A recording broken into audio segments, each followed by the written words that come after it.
Assalamualaikum warahmatullahi wabarakatuh. Alhamdulillah wassalatu wassalamu ala Rasulillah Sayyidina Muhammad ibni Abdillah wa ala alihi wa sahbihi wa mawalah amma ba'du.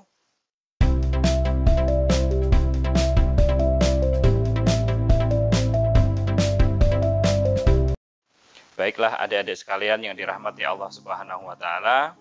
Pada kesempatan kali ini saya akan membersamai kalian dalam mata kuliah Teologi Islam yang akan diselenggarakan di semester ini. Nah, pada kesempatan kali ini juga saya akan langsung memulai mata kuliah kita, yaitu materi yang pertama tentang pengantar teologi Islam. Dan pengantar teologi Islam ini akan saya bagi menjadi dua pertemuan, yang mana kita akan mengkaji dan mengenal apa itu tentang teologi Islam. Karena teologi ini adalah membicarakan tentang aliran-aliran di dalam dunia Islam, dan kita juga diharuskan untuk mengenal aliran-aliran tersebut sehingga kita dapat selamat dari aliran-aliran yang sesat menyesatkan. Nah, pada pertemuan kali ini saya akan membahas pengantar pertama, yaitu kita akan membahas tentang apa itu teologi Islam.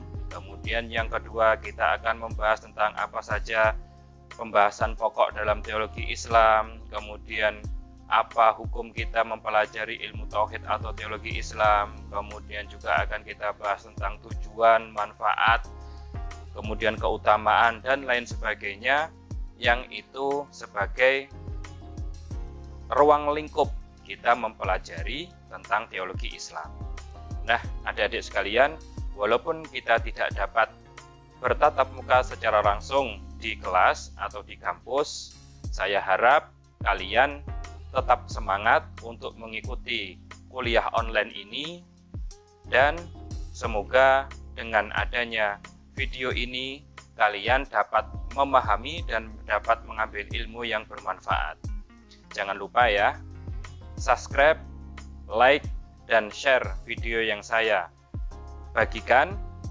Nah, jika kalian masih juga belum paham dengan apa yang saya sampaikan, karena mungkin masih asing atau sebelumnya juga tidak pernah mendengarkan tentang ini, maka silahkan diulangi. Insya Allah saya berusaha akan menyampaikan semudah mungkin dan sesimpel mungkin. Nah, mari kita saksikan atau kita mulai kuliah kita pada pertemuan kali ini.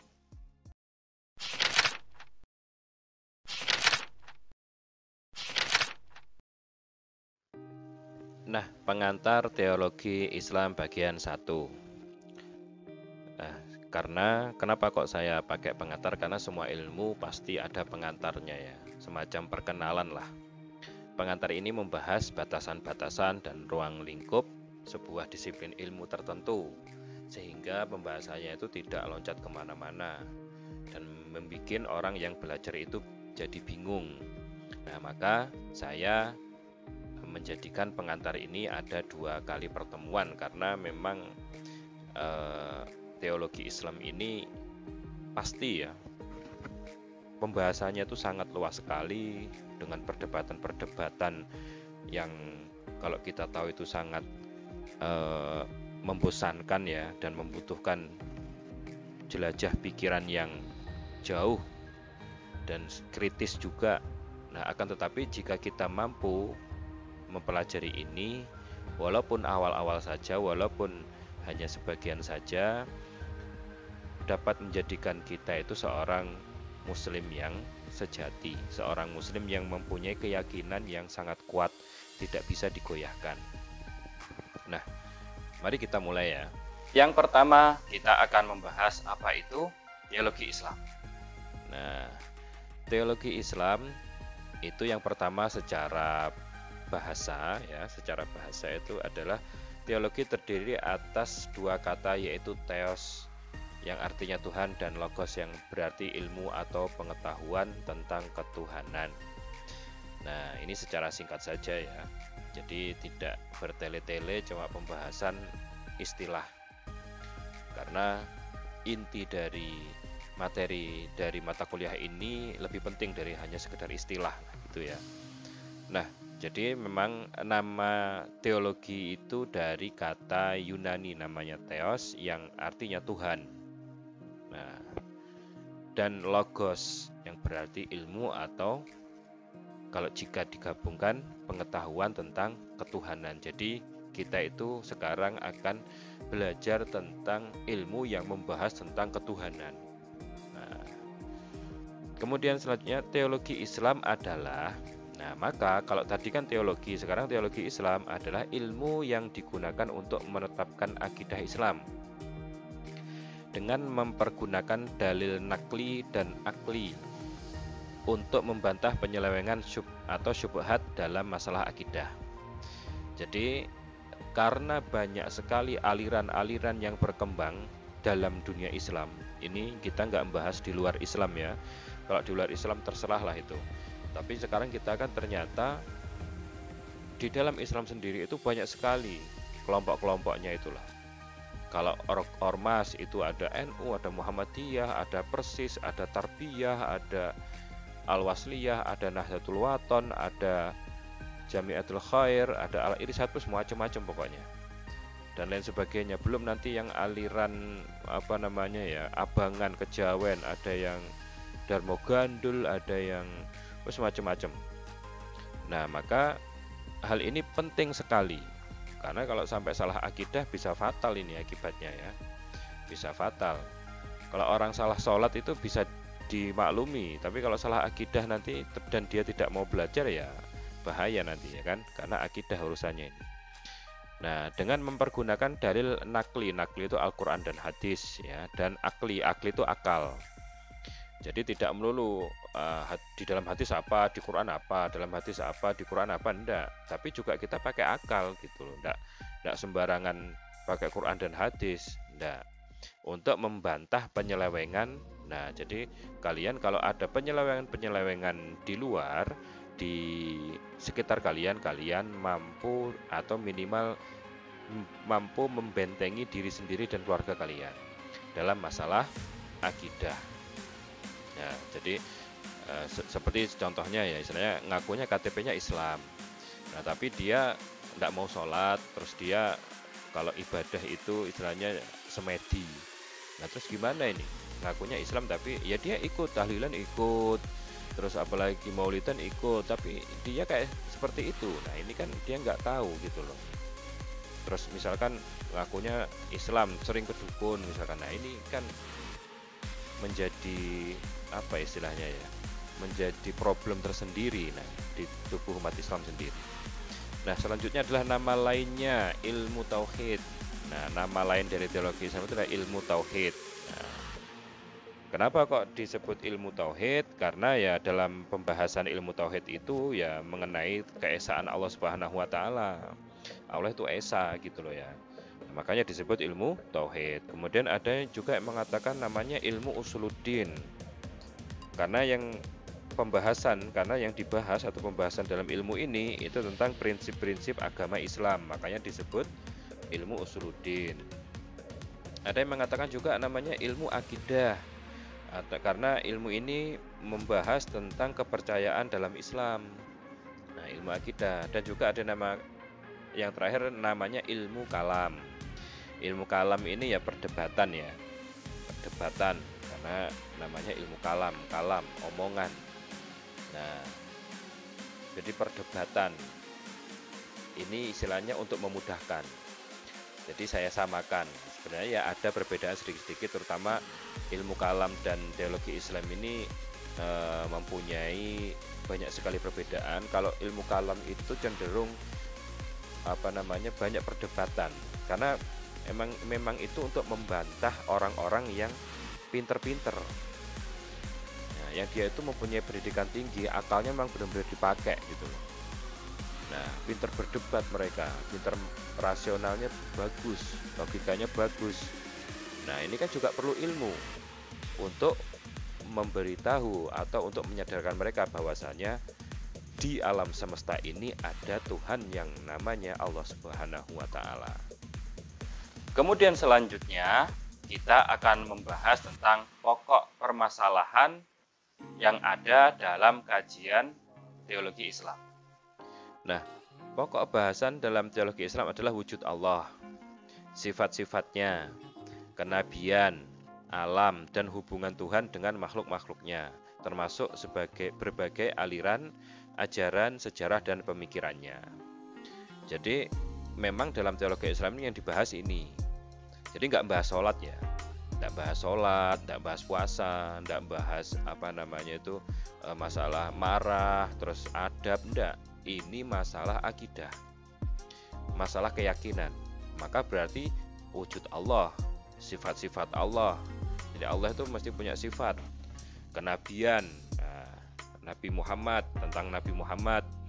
Bagaimana sih kenabian ini, alam dan hubungannya dengan Tuhan, dengan makhluk-makhluknya. Nah, hubungannya bagaimana alam ini dengan Tuhan yang menciptakan. Nah, jadi ini tuh semuanya ada masanya ya. Jadi kan kita kalau belajar tentang sejarah aliran itu ya ada yang memunculkan, kemudian ada yang surut, ada yang terus berkembang. Nah, maka hal inilah yang akan kita pelajari.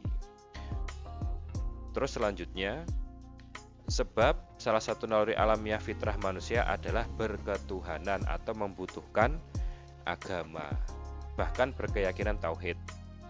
Jadi secara alami, secara naluri alamiah itu pasti ya, kita disebutkan dalam Al-Quran itu bahwasanya manusia semua manusia itu berketuhanan atau membutuhkan agama, bahkan berkeyakinan tauhid. Nah, selanjutnya, namun pada akhirnya manusia banyak meninggalkan ketauhidannya karena merasa Tuhan itu terlalu jauh hingga sulit digambarkan dalam wujud nyata. Nah, jadi kenapa kok orang-orang itu istilahnya banyak nggak percaya sama Allah gitu ya. Terus istilahnya dia itu memang karena hanya KTP-nya Islam, kemudian dia nggak pernah belajar, akhirnya dia seenaknya sendiri mikir tentang Allah itu nggak mikir dia. Gimana sih Allah itu apa? Nggak mikir dia sudah. Kok mikir Allah? Kok mikir Tuhan? Kok mikir makan aja susah, ya kan? Beli baju susah, beli beras susah, apalagi. Dan kebutuhan sehari-hari aja susah, ngapain mikir Tuhan? Nah, gitu. Nah, jadi memang ini menjadi diskursus tersendiri yang sangat penting sekali dalam kehidupan manusia. Banyak orang yang mengaku-ngaku beragama tapi malah di luar sana itu dia seenaknya sendiri gitu loh. Mengorbankan nyawa orang lain seenaknya sendiri, seakan-akan nggak ada harganya. Padahal ngakunya beragama tertentu yang menjunjung tinggi toleransi, yang menjunjung tinggi bahwasanya kita itu umat manusia yang mempunyai hak masing-masing. Ditulis seperti dalam surat Al-A'raf ayat 172 dan Al-Baqarah ayat 213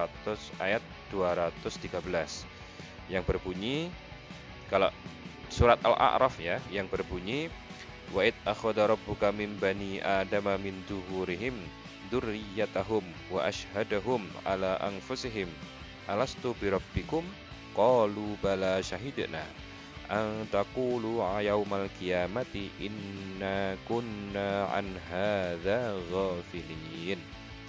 Dan ingatlah ketika Tuhanmu mengeluarkan keturunan anak-anak Adam dari sulbi mereka, dan Allah mengambil kesaksian terhadap jiwa mereka seraya berfirman, bukankah aku ini Tuhanmu? Mereka menjawab, betul, engkau Tuhan kami menjadi saksi. Kami lakukan yang demikian itu agar di hari kiamat kamu tidak mengatakan, sesungguhnya kami Bani Adam adalah orang-orang yang lengah terhadap ini, atau keesaan Tuhan. Nah, inilah yang disampaikan Allah Subhanahu wa Ta'ala, bahwasanya fitrah alami manusia itu berketuhanan. Dalam artian apa? Membutuhkan agama. Bahkan seorang ateis itu pun dia membutuhkan agama gitu loh, walaupun dia ngakunya nggak bertuhan, karena dia mentuhankan akalnya. Karena dia kenapa kok nggak butuh Tuhan? Orang ateis itu kan yang nggak percaya agama, nggak percaya Tuhan. Tuhan itu nggak ada. Kenapa kok dia bisa seperti itu? Karena semua kebutuhannya itu dapat terpenuhi dengan akalnya. Ya, dia butuh apa? Baju. Ya, dia bisa belajar, dia bisa kerja, dia butuh kebutuhan alamiah manusia, seks, dia bisa menikah, dia bisa dengan pacarnya atau yang lain. Makan juga begitu. Jadi dia nggak butuh agama itu. Nggak butuh Tuhan maksudnya ya, tapi menuhankan siapa berarti dia? Akalnya sendiri. Serta hadis yang berkaitan itu sebagaimana sabda Nabi Shallallahu Alaihi Wasallam riwayat Imam Bukhari, Imam Abu Dawud dan Imam Ahmad, yang artinya setiap manusia dilahirkan berdasarkan fitrah, maka kedua orang tuanya yang menjadikan ia Yahudi, Nasrani atau Majusi. Nah, inilah kenapa manusia itu harus bertuhan gitu ya. Manusia itu harus bertuhan, harus mengakui Allah, adanya Tuhan di alam semesta ini. Nah, kemudian banyak sekali penyelewengan gitu loh. Banyak sekali penyelewengan. Kenapa? Kok banyak sekali penyelewengan dalam artian itu nggak percaya, kemudian percaya tapi dia itu menggambarkan Tuhannya sendiri. Karena yang pertama ya pasti ya, namanya manusia, dia diberi hawa nafsu, kemudian ada sifat sombong, yang mana itu sudah dikisahkan dalam kisahnya Nabi Adam yang digoda iblis, karena iblis tidak terima kalau Nabi Adam itu lebih unggul daripada iblis. Nah, sifat hawa nafsu dan kesombongan itulah yang menjadi sebab pertama manusia itu menjadikan, atau bahkan ada yang nggak percaya Tuhan, menjadikan Tuhan itu berbeda-beda. Nah, kemudian yang kedua, karena manusia tidak mendayagunakan akal pikirannya secara maksimal atau berpikir dangkal tentang ketuhanan. Nah, nggak berpikir secara rasional ya, makanya dari itu banyak sekali Tuhan-Tuhan, ada yang nyembah api, ada yang nyembah jin, ada yang nyembah patung, ada yang macam-macam. Nah, karena tidak memaksimalkan akalnya. Kemudian sebab ketiga yaitu manusia terlalu bebas menggunakan akal sampai memasuki wilayah yang tidak mampu dijangkau oleh akal. Nah, mereka memikirkan hal yang gaib, hakikat zat Tuhan dan hakikat sifat-sifatnya. Nah, itulah yang menjadi sebab-sebab kenapa manusia itu menyeleweng secara umum ya, sebab secara umum manusia itu akhirnya menyeleweng, Tuhannya macam-macam, ditafsirkan dengan akal pikirannya sendiri.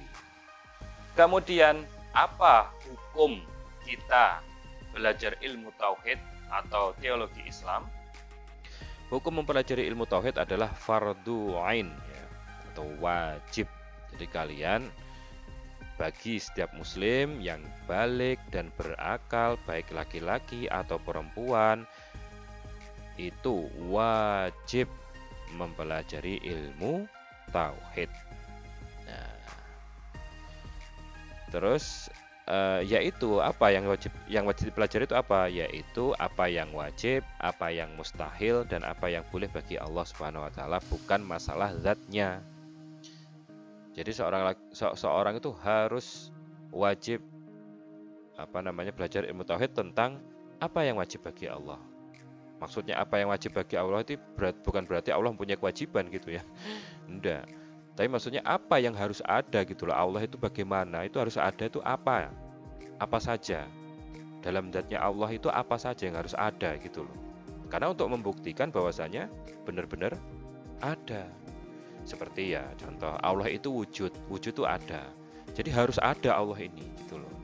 Nah, kalau setelah Allah ada, itu gimana sifat-sifatnya ya kan? Dan apa yang mustahil misalkan, yang tidak mungkin dalam diri Allah itu apa? Yang tidak mungkin ya berarti yang seperti kita, seperti makhluknya itu tidak mungkin. Allah bertempat, itu tidak mungkin, karena tempat itu ciptaan Allah. Allah ada di atas. Loh, kok Allah di atas? Berarti atas itu menunjukkan arah.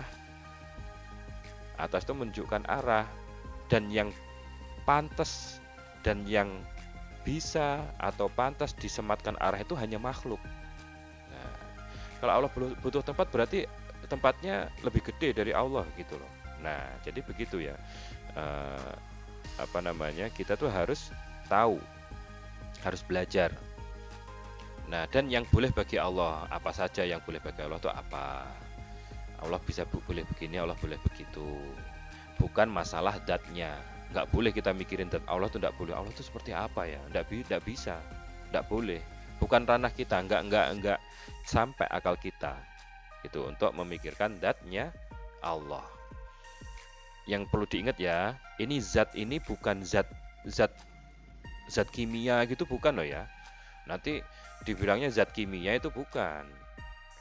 Ini sampai adik-adik ini mikirnya nanti zat kimia atau misalkan manis, pahit gitu. Karena zat ini, kalau zat yang ada di dunia ini, zat apapun itu ya, itu kan terdiri dari molekul-molekul, kemudian dia karena nggak kelihatan ya.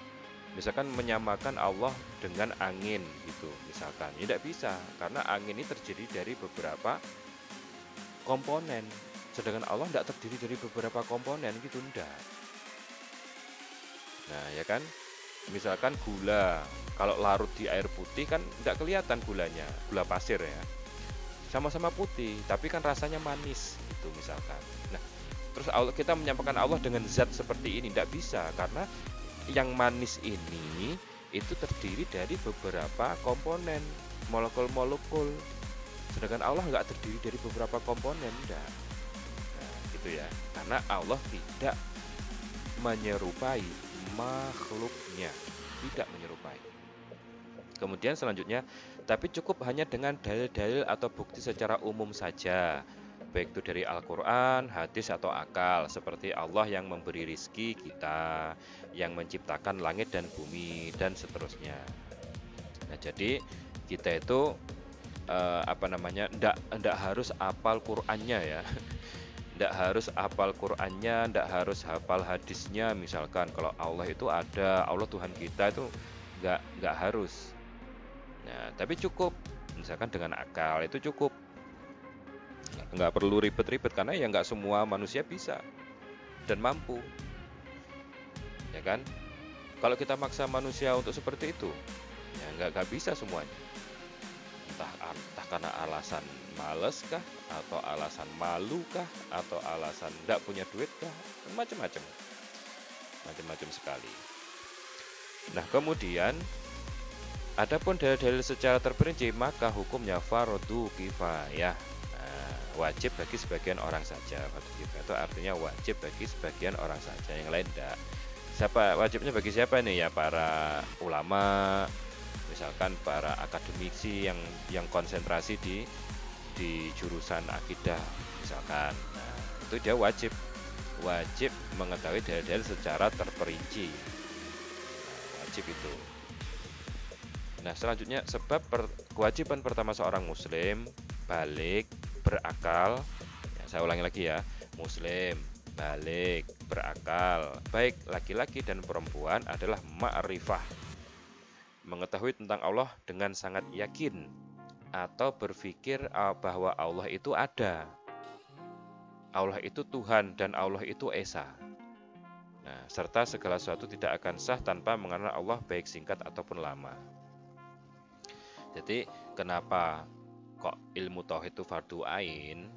Nah, sebab kewajiban, salah satu alasannya, sebab kewajiban pertama seorang muslim itu balik berakal, baik laki-laki ataupun perempuan, adalah ma'rifah. Jadi kewajiban kita seorang muslim yang pertama kali, kalau kita mengaku Islam, pertama kali itu adalah ma'rifah, atau mengetahui tentang Allah dengan sangat yakin. Bukan sholat, bukan zakat, bukan puasa, bukan. Yang pertama adalah ma'rifah, atau mengetahui tentang Allah. Atau dalam bahasa lainnya berpikir lah ya, berpikir. Kita tuh mikir. Loh Pak, enggak Pak. Nah, ada yang bilang enggak. Ada yang bilang enggak, bukan apa namanya, dibantah. Jadi perkara ini dibantah. Yang wajib bagi kita yang pertama itu enggak. Ada yang bilang sholat, ada yang bilang puasa. Ada orang-orang juga, ada banyak yang mengatakan yang wajib itu yang pertama adalah untuk perintah bersyahadat katanya. Dalilnya apa? Landasannya apa? Pesan Nabi SAW kepada Sayyidina Mu'ad bin Jabal ketika beliau Mu'ad diutus ke Yaman ya, untuk dakwah ke Yaman. Maka Nabi SAW bersabda, fad'uhum ila syahadati alla ilaha illallah wa anni rasulullah. Nah, hadis riwayat Imam Muslim ini dijadikan landasan bahwasanya ketika Mu'ad diutus Nabi itu beliau bersabda, wahai Mu'ad, serulah mereka atau ajaklah mereka kepada untuk bersyahadat. Serulah mereka untuk bersyahadat bahwasanya tidak ada Tuhan selain Allah dan bahwasanya aku itu Rasulullah. Itu kata Nabi begitu. Nah, berarti yang wajib pertama bagi manusia itu bersyahadat. Nah, kemudian ya seperti ini ya dibantah, aneh gitu loh. Anehnya kenapa loh? Misalkan sampean ya adik-adik terus datang ke misalkan ke non muslim ya atau ke daerah yang bukan orang Islam intinya gitu ya. Kemudian tiba-tiba datang kemudian ayo syahadat kamu gitu. Kan tidak bisa. Ya kan? Apa iki syahadat ki apa iki? Nah, gitu akhirnya. Maka tidak ada orang bersyahadat tanpa proses mengenal atau tiba-tiba bersyahadat, tidak ada. Tidak ada. Nah, maka tidak bisa kita mengklaim bahwasanya yang pertama itu adalah disuruh syahadat. Nah, yang pertama itu disuruh syahadat, tidak bisa. Kemudian ada juga yang membantah begini, yang wajib bagi seorang orang Islam itu adalah beriman pada kalimat tauhid. Nah, yang wajib itu katanya. Apa landasannya? Landasannya surat Al-Anbiya ayat 25. Di situ Allah Subhanahu wa taala berfirman, "Wa ma arsalna min qablika mir rasulin illa nuhi ilaihi annahu la ilaha illa ana fa'budun." Dan kami tidak mengutus seorang rasul pun sebelum kamu melainkan kami wahyukan kepadanya bahwasanya tidak ada Tuhan yang hak melainkan aku, maka sembahlah olehmu sekalian akan aku. Nah, jadi kewajiban pertama seorang muslim adalah beriman pada kalimat tauhid. Ini juga sebenarnya nggak ada pertentangan ya, nggak ada pertentangan dengan yang saya sebutkan di slide ini ya, bahwasanya harus mengenal dulu. Karena apa ya, pastilah orang itu kalau mau mempercayai sesuatu itu ya pasti tanya-tanya dulu gitu loh. Tanya-tanya dulu tentang Allah itu bagaimana, tentang Islam bagaimana, pasti tanya-tanya dulu lah ya. Tidak mungkin langsung percaya. Nah, terus kok sekarang seakan-akan bertentangan dengan fitrah manusia yang alami tadi saya sebutkan di depan tadi, bahwasanya itu yang pertama karena kita itu fitrah sudah berketuhanan. Iya, kita tuh fitrahnya sudah bertuhan, tapi ndak ada yang lalu ingat akan perjanjian ini, nggak ada. Coba adik-adik ingat, misalkan kita tanya sama orang yang non muslim, katanya dalam Al-Quran ya kan, semua manusia, tadi saya sebutkan ayat surat Al-A'raf ayat 172 ya, semua manusia itu sudah diambil sumpah, diambil kesaksiannya oleh Allah Subhanahu wa taala bahwasanya manusia, saksikan aku ini adalah Tuhanmu. Iya, kami menjadi saksi engkau Tuhanku ya Allah, katanya begitu. Tapi coba ada yang ingat enggak? Tidak ada. Kalian pun tidak ingat. Kapan? Ayo coba, kapan ingatnya kita? Tidak ada, tidak ingat kita. Nah, maka harus dikenalkan dengan proses berpikir, proses mengenal agar kita kenal, agar kita tahu. Nah, jadi begitu. Jadi dibedakan ya.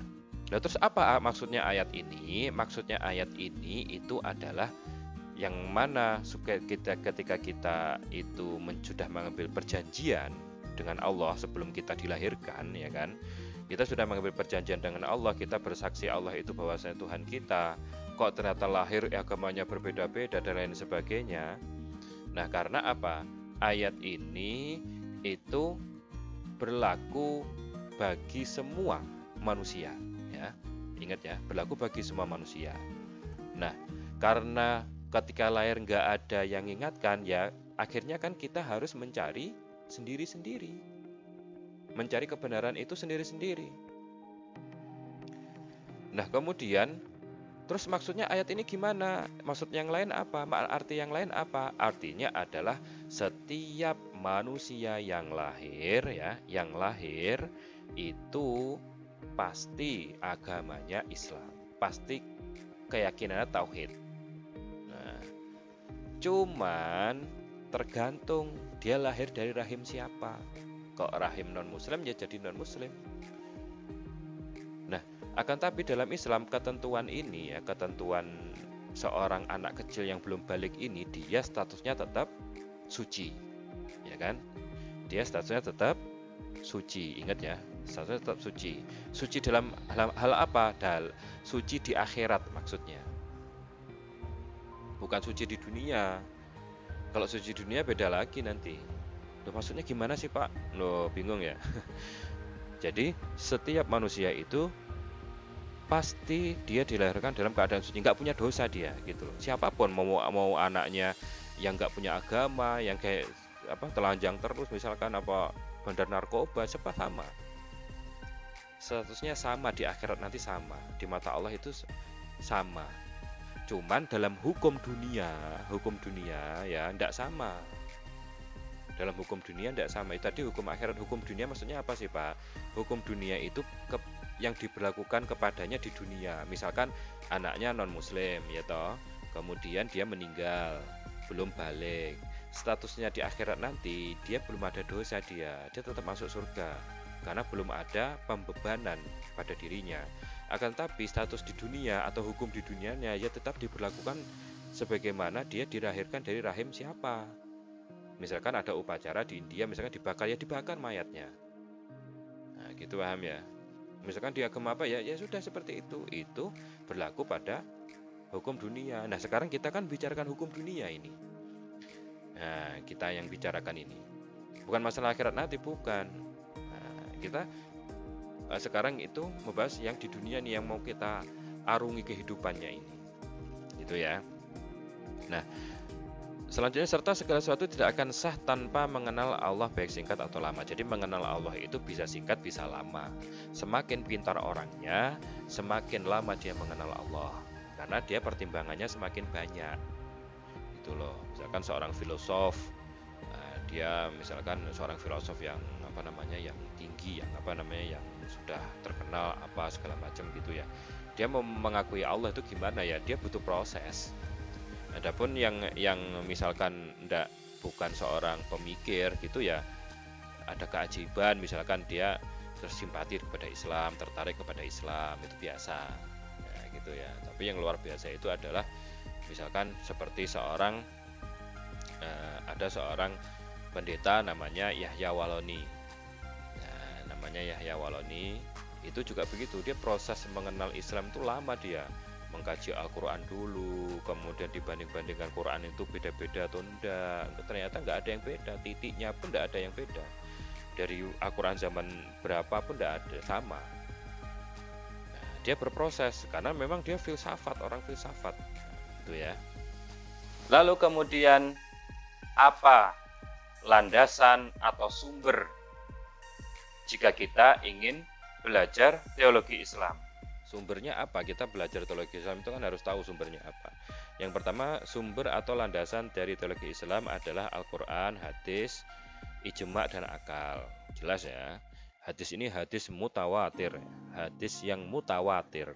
Mutawatir itu yang diriwayatkan oleh banyak sekali orang. bukan hadis sahih. Kalau hadis sahih itu bisa aja jalurnya itu satu, maksudnya diriwayatkan ke satu orang. Misalkan ada orang ya sahabat punya anak satu, diriwayatkan ke anak itu juga punya satu lagi, kemudian diriwayatkan ke anak itu punya satu lagi, kan nyambung. Nah, dari keturunan nyambung dari kakek ke satu, kakek kedua, kakek ketiga, nah, gitu. Nah, tapi kalau namanya dalam tauhid, dalam keyakinan atau akidah, itu harus hadis yang mutawatir, tidak hanya satu orang. Mutawatir itu minimal ada yang mengatakan 40 atau lebih, ada 100 orang yang meriwayatkan hadis tersebut. Kemudian ijma ini ya, ijma itu kesepakatan ulama ya. Jadi ulama Islam bersepakat. Kemudian akal. Nah, akal ini penting. Nah, kita harus pakai akal kita. Nah, selanjutnya kenapa akal dapat dijadikan sumber atau landasan? Kenapa? Nah, sebab Al-Quran memerintahkan kita pakai akal. Ya jelas dong, Allah pasti memerintahkan kita pakai akal, ya kan? Tidak mungkin kita tiba-tiba percaya hadis tapi nggak dirasionalkan, misalkan nggak dicerna dengan akal kita gitu loh. Harus dicerna dengan akal kita, karena ternyata dalam beberapa redaksi hadis atau Al-Quran itu ada yang seakan-akan bertentangan. Maka apa ayat atau landasannya? Bahwasanya dalam surat Quran surat Al-Baqarah ayat 164, di situ Allah memerintahkan kita untuk pakai akal. Nah, dan semua klaim kebenaran dapat diuji kuatannya melalui argumen rasional. Nah, setiap klaim kebenaran itu dapat diuji kekuatannya, benar atau enggaknya, kekuatannya ya, kekuatan kebenarannya ini ya, melalui argumen rasional. Jadi harus kalau dia pengen ya, bahwasanya pendapatnya, kemudian alasan-alasannya itu benar, diakui benar atau enggaknya, itu dia mempunyai argumen yang runut dan kuat. Nah, lalu tapi akal siapa yang dipakai gitu ya. Nah, sekarang pertanyaan akalnya sopo? Tukang becak, maaf ya, bukan menghina enggak ya. Misalkan ada tukang becak, terus misalkan profesor atau dokter, atau misalkan orang kaya atau presiden, nah gitu kan. Nah, akal siapa yang dipakai? Akal murni yang kebenaran kesimpulannya merupakan bahasa universal yang dapat diterima semua manusia berakal. Jadi bukan akal sembarangan yang dipakai ya, orang nggak pernah belajar kemudian akalnya dipakai, nggak bisa. Yang kesimpulannya atau argumennya, kesimpulan dari argumennya ini tidak bisa disanggah siapapun, sebab telah melalui kajian rasional yang serius dan panjang berdasarkan kaidah-kaidah berpikir rasional menurut ulama. Nah, jadi inilah yang menjadi argumen yang menjadi landasan bahasanya kita harus pakai akal. Akalnya siapa? Ya akal murni yang kebenaran semuanya merupakan bahasa universal yang dapat diterima semua manusia berakal. Jadi harus dapat diterima oleh semua yang berakal. Seperti misalnya begini, ada orang-orang ateis yang tidak mempercayai adanya Tuhan, beranggapan misalkan, bagaimana mungkin kita dapat percaya bahwa sesuatu yang tidak dapat kita lihat menciptakan sesuatu yang tampak oleh kita? Ini pertanyaan pertama ya. Saya ulangi lagi. Bagaimana kita bisa percaya pada sesuatu yang tidak bisa kita lihat, kemudian dia bisa menciptakan sesuatu yang kita lihat, yang tampak oleh kita? Nah, kenapa kok bisa begitu?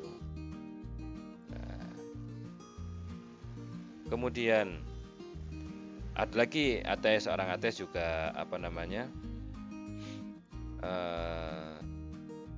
mengatakan, jadi seorang ateis juga mengatakan, mengapa pula seseorang harus percaya bahwa alam atau dunia materi ini menjadi bukti akan adanya yang menciptakannya? Kenapa kok orang itu ya kita harus percaya bahwasanya bumi yang kita tinggali ini menjadi bukti adanya yang menciptakan. Kenapa kok begitu? Ini harus diluruskan yang seperti ini ya. Jadi pertanyaan yang pertama tadi jawabannya adalah karena akal itu tidak mungkin dapat mengetahui hakikat zat dan sifat Allah, karena begitu agungnya Allah. Tidak mungkin, akal kita tidak nyampe gitu ya. Kok akal tidak nyampe? Iya, contoh, akal kita ini lemah loh sebenarnya. Kita mikirkan zatnya Allah ya, memikirkan dirinya Allah maksudnya. Kalau pakai zat nanti dikira zat besi gitu ya. Enggak, bukan. Nah, kita mikirkan zat Allah ini enggak mampu gitu loh. Kayak apa sih dirinya Allah itu gimana? Enggak mampu, enggak bisa akal kita. Contohnya kita kok memikirkan zat Allah, memikirkan dirinya Allah. Wong kita melihat matahari yang sedang panas ya, di siang hari jam 12 siang misalkan jam 1 kita melihat matahari yang sedang panas-panasnya, itu mata kita aja nggak bisa, nggak mampu. Kok ini mikirkan zatnya Allah? Wong kita melihat ciptaannya Allah saja nggak mampu, apalagi mikirkan zatnya atau dirinya Allah, nggak bisa. Begitu juga dengan Allah gitu loh. Begitu juga dengan Allah, kita dapat mengetahui keberadaan dan keesaan Allah melalui ciptaannya berupa alam raya ini. Nah, contoh lain, kalian percaya ada listrik? Ya, pasti percaya ya. Kelihatan nggak listrik itu di mana? Di kabel Pak misalkan, atau di lampu, atau di laptop. Ya oke lah. Tapi kan kita nggak tahu listrik itu yang mana. Di kabel itu apanya? Ya nggak tahu ya, nggak tahu memang. Nah maka kita taunya listrik itu kan karena ada produk ya, ada sesuatu yang berefek yang ditimbulkan listrik. Misalkan lampu itu jadi nyala ya toh, laptop itu jadi nyala misalkan. Nah itu kan kita listriknya nggak bisa lihat. Ini logika aja. Listriknya nggak kelihatan, tapi dapat menciptakan sesuatu yang terlihat oleh mata kita. Ini sebenarnya udah logika paling mudah ini ya. Ini udah logika paling mudah lah istilahnya. Kalau nggak paham ini ya susah juga ngasih pemahaman orang lain. Nah kemudian yang kedua tadi. Nah ketika kita melihat sebuah wadah timbangan terangkat, sementara wadah yang lain ke bawah, maka kita yakin pasti ada yang menyebabkan terangkat. Nah itu contohnya ya. Boleh jadi karena ada benda yang berada di wadah yang kedua, atau karena ada angin kencang yang menerpa. Nah, jadi segala sesuatu itu pasti ada sebabnya. Dan kita harus berhenti pada satu sebab. Maksudnya apa? Ya harus berhenti pada Allah. Makanya harus ada, maksudnya dalam sifat-sifat ketuhanan, dalam diri Allah itu harus ada sifat bahwasanya Allah itu tidak berawal dan tidak ada akhiran. Kalau misalkan nanti sebabnya itu Allah, misalkan sebabnya ada dunia ini yang menciptakan adalah Allah, misalkan begitu. Terus kemudian ditanya, terus yang menciptakan Allah siapa? Nah itu nanti kan tidak selesai nanti. Sebelum Allah nanti ada Allah lagi, sebelum adanya siapa? Tidak selesai. Makanya harus diputus, harus ada penetapan bahwasanya yang menciptakan dunia ini adalah Allah. Nah Allah itu Tuhan, berarti harus punya sifat Dia tidak ada awalnya, Dia juga tidak ada akhirnya. Nah kemudian selanjutnya adalah peran akal dalam mencari Tuhan adalah dapat diketahuinya bahwa Tuhan yang benar adalah yang memiliki sifat-sifat yang sempurna dan tidak mungkin atau mustahil memiliki sifat-sifat kekurangan. Jadi sifat-sifatnya Allah itu pasti yang sempurna, tidak mungkin kekurangan, tidak mungkin terbatas, itu tidak mungkin. Ya. Kemudian yang terakhir adalah tujuan, manfaat, dan keutamaan kita belajar teologi Islam.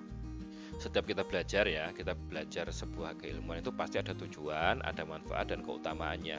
Kalau nggak ada tujuannya ngapain belajar? Ya toh, tinggal tujuannya baik atau enggak, gitu aja. Manfaat atau enggak. Nah, Yang pertama, tujuan belajar teologi Islam adalah mengenal Allah sebagai Tuhan yang Maha Esa dan dapat membedakan mana akidah yang batil dan mana yang benar, sehingga mengetahui akidah atau keyakinan yang benar berdasarkan ilmu.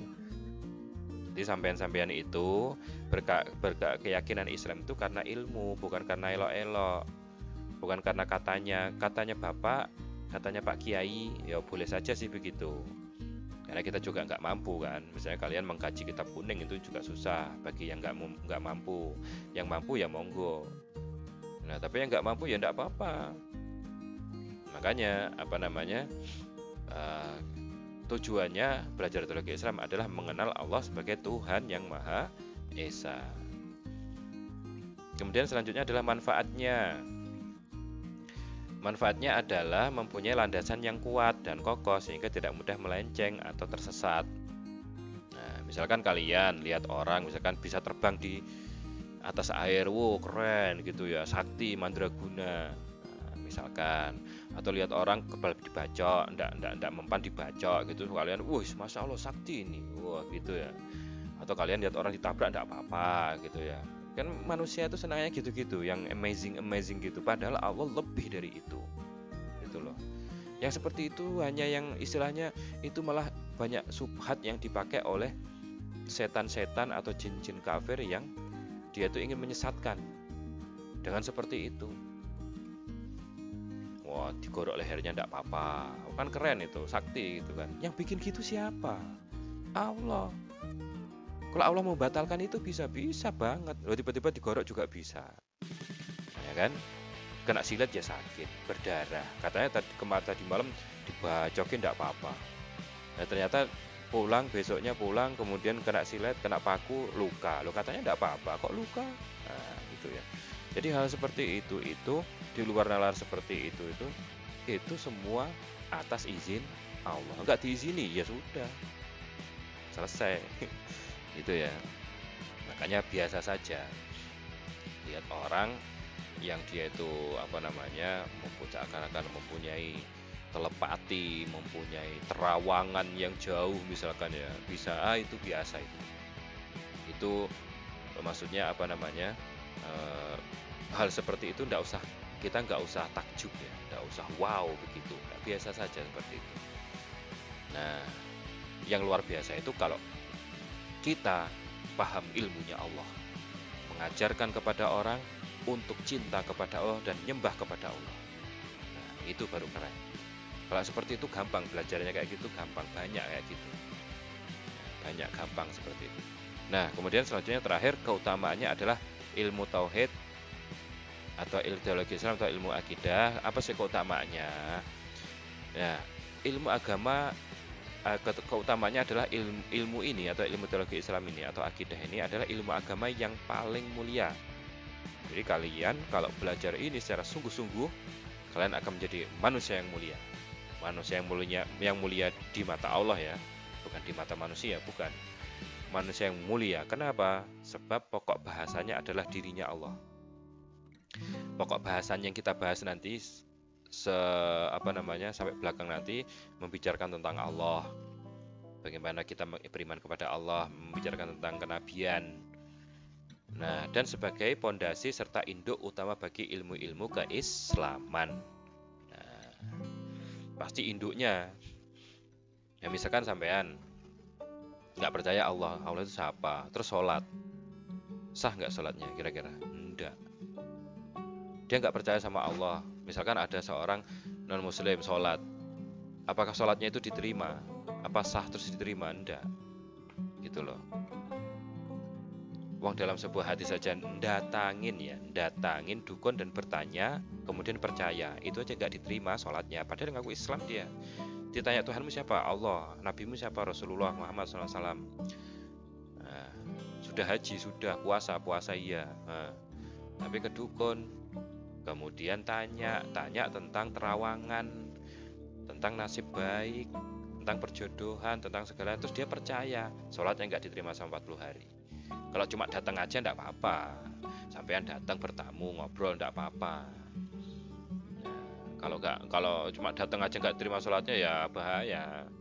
Nah terus orang yang kerja di rumah dia nggak terima sholatnya gitu nanti ya. Enggak ya. Kemudian ada paket ngantar ke situ, wah itu rumahnya dukun, nggak diantar paketnya karena kok datang ke situ nanti sholatnya nggak diterima 40 hari ya. Enggak. Ya kita harus mikir lah ya.